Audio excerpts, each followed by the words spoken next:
Hi, welcome back to my channel. Today I'm going to be talking about my newest purchase, my 1979 Power King. And I've seen other videos on YouTube. They say, will it run? Well, obviously this will run. And it is a very nice tractor, and I have to give a shout out to John, who I purchased it from, who did the restoration on this tractor. It is beautiful. I really love this tractor, and I'm going to do many videos of the modifications that I'm going to do to this tractor to make it up to date and more usable for my situation. And I also like to give a shout out to his friend Brian, who gave me some good advice on this tractor before I bought it. All right, so today I'm going to be talking specifically about putting different size wheels on a Power King on the front. Now, what I did here in this modification, I put larger size wheels and tires off of a newer model lawn tractor on the front. And the person I originally purchased from, John, he had the original tires on the tractor, and then he went slightly larger and he had to buy 1-inch spacers, and I went obviously extremely large, and I had to put some washer shims behind it to shim it out just a little bit. And when I get done all the video, I'll show you exactly how it looks on the other side. All right, so let's get started here, and I'll move the camera over to this point there, and I'll show you the different tire sizes, the options I had available.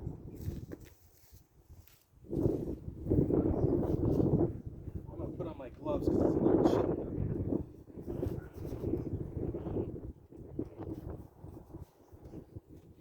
All right, so this was the original style rim that came on a Power King, and he restored it and everything, and he went slightly larger than the stock tire.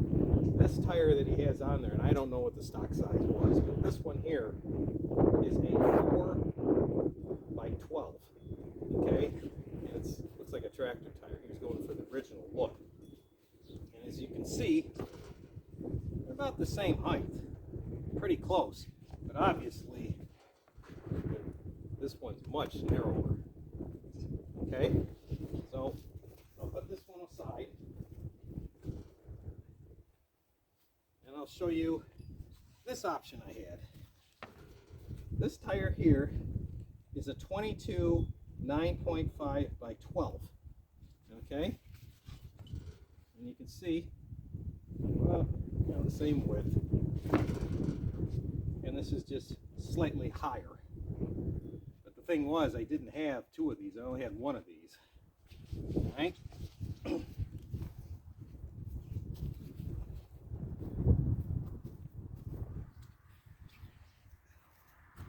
This tire here is a 23 8.5 by 12.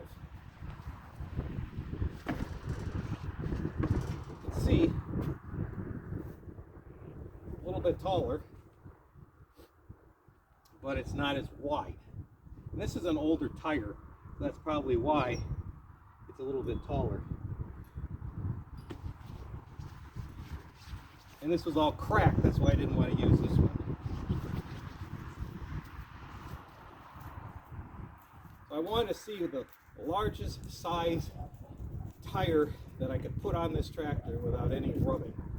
And I was just experimenting. So what I found out is you can put a 23 by 10.5 by 12 on this tractor, and over by the steering arm you will have a minuscule amount of rub. It's probably like a 1/16 of an inch. It's not even enough to make the steering arm go blop blop blop sound. So it just took the mud off the tire, just skimmed it off barely. So you can get by with that, maybe if you added an extra washer on there, but I didn't really want to do that because I want those lug nuts to be as far on as possible. And I'll show you that when I'm done, when I get to the other side. So how did I get those rims to fit this tractor? I'll move the camera over and show you what I did.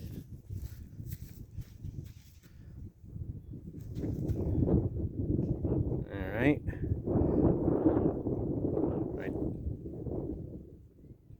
there. Okay.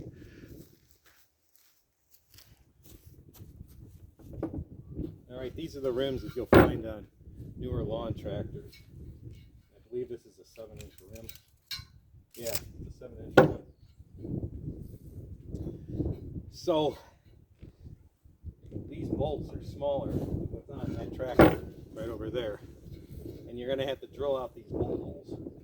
And then when you get done drilling them out, you're going to have to bevel these holes so the lug nuts will stay on. That's really important. So what did I do? The bits I used to drill out the holes were 1/2 inch and then 9/16. So I started smaller and I worked my way up. And you want to be really careful because you don't want these, you want to drill straight down, you don't want them to get odd long holes, otherwise you're going to mess up your rims. And obviously you want to put oil on the bit and just take your time. So I drilled them through with that. All right, they still didn't fit. Anyway, it's better to increment when you're doing work like this. And then I went with the 9/16 and I drilled all the way through, and lo and behold, they fit. Okay. Now, to bevel that so the lug nut sits in there, I used 41/64 and 21/32 drill bit. And I did the same thing again. I started out with the smaller one, and I just hit it.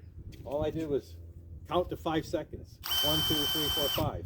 And I didn't even put any real pressure. I just let the weight of the drill, this is a heavy drill, it's got the battery in it, just let that do it. And I just went all the way around, and then went around again, count to 3. 1, 2, 3, same thing. And then I did it with the larger bit, and I just checked them all the time to make sure that I didn't have any burrs or anything, and I got it all nice and beveled in there. And then I did the same thing with the other side, because these rims are reversible. Okay? That's the other thing I want to say about, to get the right offsetting on that tractor, I had to reverse the rims to get more. Okay? So there's that. And these were the washers that I used to backspace them. When I came up with, I had to stack 5 of these on the spacer, between the spacer and the rim, and then that way I kicked the rim out just a little bit, and I still had enough thread for the lug nuts to bite, and it still looked nice. And it depends on what thickness washers you use. Okay, so I can talk about tire size now a little bit more, what I bought. Okay, so I didn't like the original style tire on it. That was too small. And obviously, I'll move the camera over here so you can see this again. Obviously, that is just too wide. And the reason this is too wide is just like a Ford 8N tractor. They did not have power steering on this, or a Ford 2N tractor. This is modeled a lot like after a Ford 8N tractor. And when you go extremely wide tire, it's more difficult to steer because you don't have power steering. But I wanted something a little beefier, and something that looked a little nicer, and something that rode a little bit better.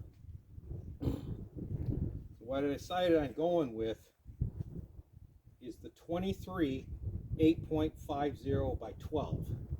And I bought them at Walmart, and I bought TR315 trencher lug. I have my notes here. And the model number of those is 2385012. And they just happen to be on sale, and they're $62.39 a piece. Okay? So that way, I get the height. They're not as wide, so they should be able to steer.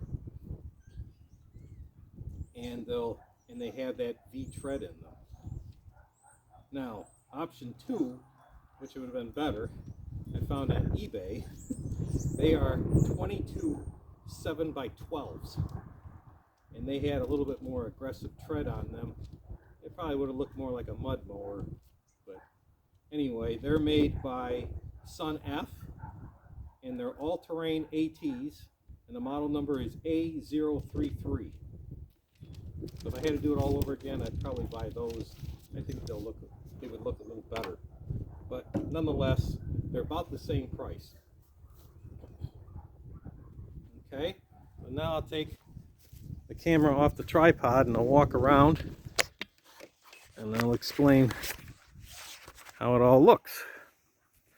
Okay, so now you can see the spacer that John added. Okay, and you can see that I reversed the rim, right? And you can even see the washers, the 5 washers I put in there. Okay, now come over to this side. You see how I have those lug nuts just almost flush with the bolts? And I probably could have added another washer in there and kick it out, and then I'll gain my little bit so it won't rub. And that's where it's rubbing. Right there. And I'll get it in focus. Look at that. It was just enough to take the paint off. That's it. So it's hardly even noticeable. So one more washer behind there obviously would satisfy that. But like I said, it's getting difficult to steer this. Before, with those smaller tires on, you could easily turn that wheel and not have the thing moving. Now you got to put some muscle behind it, and I really don't want that. Okay, if anyone out there knows about how to put power steering on these tractors, please message me, because I'm thinking that in the future I might try to do that. And there was a power steering option for people that had end loaders, so it's out there. Now I'll show you what this one looks like, and that's why I wanted to do the video now. This is without the washers. And I'll get in focus. You see those 5 washers shoved on there. I can even show it to you. Do it with both hands here, like that. See how that made the difference and kicked it out? All right. Hopefully that explains everything. If you have any questions, just add the question in the comments section. I'm not an expert on these tractors, but I did a lot of different mods, and I'm going to show all the mods I did to this tractor in the future. And just please subscribe, and I'll share my knowledge. What I like about these tractors, and the reason I bought it, is they're extremely basic. They're not diesel, they're a gas engine. They're easy to work on. You have a lot of room. And if you know anything about old lawn tractors, you know, 80s, 70s, 90s, if you're into mud mowers, this is basically the same type of construction. You're a little bit restricted, obviously, here in the front axle, the way it's set up. But you can get around it if you know what you're doing, and that's why I decided to buy this tractor, because it was all refinished and I knew I could modify it. Alright, if you like my video, give me a thumbs up, spread it around, subscribe. I'll keep doing the videos. Thanks everyone. Bye.